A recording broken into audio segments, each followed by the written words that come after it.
Welcome. You're listening to the Malcontent News Russia-Ukraine War podcast, the show that cuts through the fog of war and updates you about the ongoing conflict in Ukraine. With your host, Linnea Hubbard. Don't forget to like, comment, and subscribe on Apple Podcasts, Spotify, and Google Podcasts. I'm Linnea Hubbard, and today is still Friday, April 14th, 2023. In Part 1, we covered our daily assessment and regional updates, and here in Part 2, well, let's talk about developments theater-wide and outside Ukraine. Ukrainian President Volodymyr Zelensky held a reduced group meeting of the Stavka among military and intelligence leaders. A readout to the meeting indicated the discussion was not about immediately launching the counteroffensive. Quick note, if you're watching for the metaphorical puff of white smoke from Kyiv, a closed-door meeting with a reduced group of the Stavka with no readout is your sign. During his evening address, Zelensky said he met, quote, with the leaders of our defense sector, our commanders, intelligence, and the office. Only what is directly necessary for frontline management and ensuring active actions of Ukraine, protecting our state from Russian terror. It was meaningful, and our actions will be powerful. We are preparing the boys. And we are very much looking forward to the delivery of weapons promised by our partners. And at the maximum, we are getting closer to victory. At the maximum, there is the spirit of unity, maximum efficiency. Preparation is also to the maximum. The enemy will surely suffer losses in response for every strike against the Ukrainians. Glory to all who are now fighting for Ukraine. Thank you to everyone who works for our defense and victory. Thanks to everyone who helps." End quote. Russia is now accusing Ukraine of being directly involved in the assassination of Maxim Fomin, known by his pen name Vladlen Tatarsky. The Russian FSB claims that the explosion, together with Daria Trepova, was prepared by a citizen of Ukraine, Yuri Denisov, who, through an intermediary delivery service, handed Trepova an explosive device. Denisov arrived from Kyiv in February through the territory of Latvia to the Moscow region, where he collected information about Tatarsky. After the terrorist attack on April 3rd, he flew from Russia in transit through Armenia to Turkey.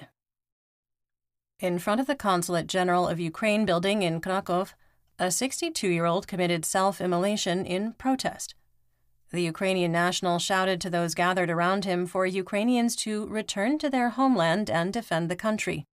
He then doused himself with a flammable liquid and set himself on fire. Witnesses extinguished the fire, and he is now hospitalized in critical condition. Berlin has granted permission to Warsaw to transfer 5 MiG-29 fighter planes that Germany inherited during reunification after the Cold War. In 2003, Germany sold 23 of the former East German MiGs to Poland, and under the terms of the agreement of the arms deal, Warsaw must seek permission before selling or transferring the aircraft to another nation.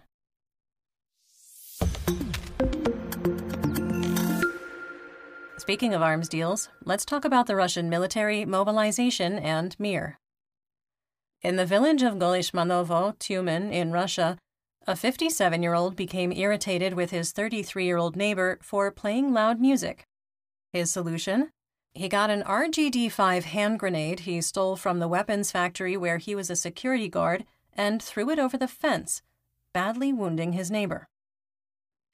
Nikolai Patrushev, secretary of the Russian Security Council, said there are renewed attempts in the North Caucasus region to oust Russian officials and their colonel general and aspiring dentist Ramzan Don Kadyrov to establish Sharia law. He indicated the situation is complex, saying, quote, contradictions persist among representatives of the religious community due to their personal ambitions, the influence of foreign Islamic preachers, and the struggle for the distribution of financial flows. End quote. He claimed that there are ongoing attempts to, quote, introduce into the public consciousness the possibility of applying Sharia norms instead of secular laws, the displacement of traditional Islam by its radical movements, and the formation of new Salafi groups. End quote. Patrushev claimed that international terrorist organizations, without naming which ones, were intensifying recruitment in the North Caucasian regions. He claimed that the activity was being committed by secret cells of terrorist nationalist and radical religious organizations who are, quote, controlled by Western intelligence services, end quote. In Chechnya, the region has been hit by increasing sectarian violence between factions aligned with Colonel General Kadyrov and anti-Grozny rebels. In a moment of clarity in understanding religion-fueled extremism, Patrushev added, quote, I must note that among the reasons for the spread of extremist ideas is the low standard of living, the stratification of society in terms of income, an unsettled life, and corruption, end quote. In Kazan, there was an explosion at a gunpowder factory. An employee was carrying a powder charge to the ballistics test range when it spontaneously exploded, destroying his right hand. It is not clear if ammunition production has been impacted. Earlier, we reported on 2 westbound trains hauling T-12A 100mm smoothbore anti-tank guns in Russia. A video showed 6 of the guns being transported in Russian-occupied Crimea. The anti-tank guns will reportedly be placed on Crimea's west coast, several kilometers from the beaches. Post-World War II Soviet-era T-55 tanks arrived in occupied Zaporizhia and were deployed into combat roles. The T-55s are B-block with several upgrades from the original 1955 design. The medium-duty tank is poorly armored by modern standards and will be particularly vulnerable to drone-delivered IEDs and ATGMs. The 100mm main gun must be within 400 to 800 meters of a newer medium-duty or main battle tank to penetrate the armor without relying on luck. Mobics claim that a group of 500 from Moscow, Voronezh, and Tver were flown to Rostov-on-Don for military training before deployment into Ukraine. Approximately 170 were carved out and taken to the Kadyrivka Auto Works factory in occupied Luhansk. Once there, their military IDs were confiscated, and they were reportedly, quote, auctioned off to commanders of private military companies. 57 willingly signed contracts and were assigned to a new PMC called Wolves. On April 8th, the 113 who were refuseniks were taken to Krasnotalivka and had their phones taken away. Family members claim that they have had no contact since. The reports are likely true, with a video of the former president of South Ossetia, Lieutenant General Anatoly Bibilov, glowering at Mobics on April 8th for being cowards for refusing to go on human wave assaults. Bibilov told the men they were being sent to the, quote, 3rd Army Corps, and that, quote, the instructors are from the PMCs because they are experienced fighters, end quote. He condemned the men as cowards and urged them to, quote, defend their homeland. The video originally appeared on YouTube and was geolocated to the Kadyrivka Auto Works. An intercepted radio communication caught a Russian commander giving his field officers an order to kill anyone attempting to retreat, saying, quote, whoever retreats, order the group commanders, kill, fucking kill. Guys, we're not retreating, we're only moving forward. Either we start fighting now and fuck them up, or we will fucking die. Choose for yourself how you want to live, end quote. Blocking troops in 2023. Everything is going to plan.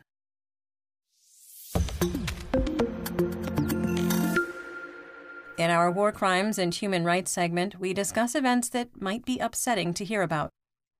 There is graphic detail in today's report related to sexual violence. Please feel free to skip ahead to the next segment. Timestamps are in the description. There is another video of PMC Wagner committing a war crime against their own. In a graphic video, a mercenary with the PMC is restrained by his brothers in arms and brutally sodomized with a mop handle. Reportedly, it was done as a punishment and filmed and distributed as a warning to others. We are not providing a link to the video or still pictures. Maxar satellite pictures show Russian forces are clear-cutting the Tayaride forest in the Kherson region. Some of the timber is being taken to Russia, while the rest is being used to build defensive positions in Kherson, Crimea, and Zaporizhia.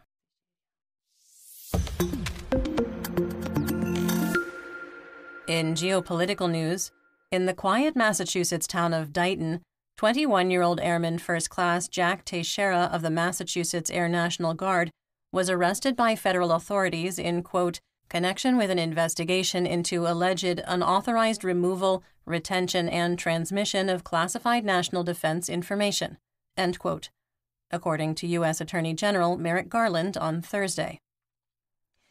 He was arrested without incident, spending his last moments reading a book outside on his parents' back porch while helicopters circled overhead. His shirt dripped in sweat as he returned to SWAT officers who took him into custody. Teixeira's specialty is a 1D7X1, which is described by the Department of Defense as someone who, quote, manages and performs defensive cyber operations and cyber support functions in garrison and at deployed locations. Surveys, secures, protects, defends, preserves, designs, builds, operates, and extends data, networks, net-centric capabilities, and other designated systems, end quote.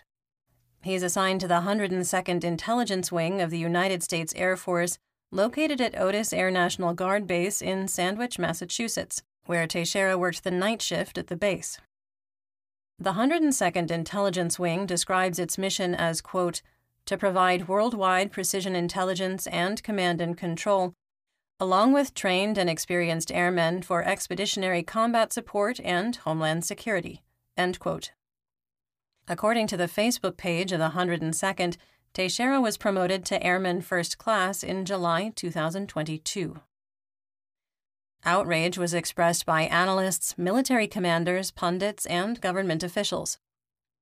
In a statement after Teixeira's arrest, Senate Armed Services Committee Chairman Jack Reed, a Democrat from Rhode Island, said, quote, this was a major security breach that cannot be allowed to happen again.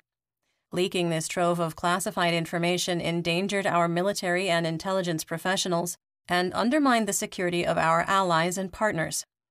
Anyone with a security clearance who betrays their country by purposefully mishandling classified documents or disclosing classified materials must be held accountable, end quote. Not all outrage, however, was directed at Teixeira. United States Congressperson Marjorie Taylor Greene wrote, quote, Jake Teixeira is white, male, Christian, and anti-war. That makes him an enemy to the Biden regime. And he told the truth about troops being on the ground in Ukraine and a lot more. Ask yourself who is the real enemy, a young low-level National Guardsman, or the administration that is waging war in Ukraine, a non-NATO nation, against nuclear Russia without war powers, end quote. Congressperson Mike Lawler, a Republican from New York who sits on the House Foreign Affairs Committee, responded, quote, no, it makes him an enemy to America. Leaking classified documents, especially this sensitive in nature, is a crime, and he should be prosecuted to the fullest extent of the law. His conduct is indefensible and should be universally condemned, end quote. The Kremlin and most Russian pundits dismissed the leaked documents as an intentional disinformation campaign before Ukraine's counteroffensive. It is unknown when Teixeira will be formally charged, what the charges will be, and if or when he will be transferred to military police to face the Uniform Code of Military Justice. Once arrested, the clock is running, with a formal filing of criminal charges required within 48 to 72 hours, depending on several issues too nuanced to go into detail. Several of our readers and listeners asked about Tucker Carlson's broadcast on Fox News last night and his claim that the papers reveal that Ukraine is losing 7 soldiers for each Russian soldier killed. That is false information based on the poorly manipulated documents circulated outside the Thug Shaker Central Discord on 4chan, Telegram, and Twitter. Ukrainian officials said they intentionally did not divulge a full picture of critical intelligence to their United States counterparts because they believed the intelligence arm of the U.S. government couldn't keep the information secure. While not directly denying the Washington Post report that the leak has forced Ukraine to delay its planned spring counteroffensive, Kyiv dismissed U.S. reports that this was a critical blow to planned military operations. In economic news, Using Rostat data, the analytical service of the Finexpertise Auditing and Consulting Network calculated that the number of workers under 30 years old by the percentage of the population in Russia had hit an all-time low. The pool of available workers dropped by 802,000 in 2022, with 14.9% of the Russian workforce under 30 years old. The hardest-hit regions were Moscow, St. Petersburg, Penza, Novgorod, Tomsk, Astrakhan, Kabardino-Balkaria, Amur, Smolensk, and Adygea. Penza's workforce dropped by almost 20%, while the reduction in Moscow exceeded 15%. And that's what we know. Join me again tomorrow for more updates. Until then, stay safe, everyone. You've been listening to the Malcontent News Russia-Ukraine War podcast. To help keep us independent, please consider providing financial support by becoming a patron. Want on-demand news in your hand? Download the Google News app and make Malcontent News one of your favorites to receive breaking news updates. Thank you for listening.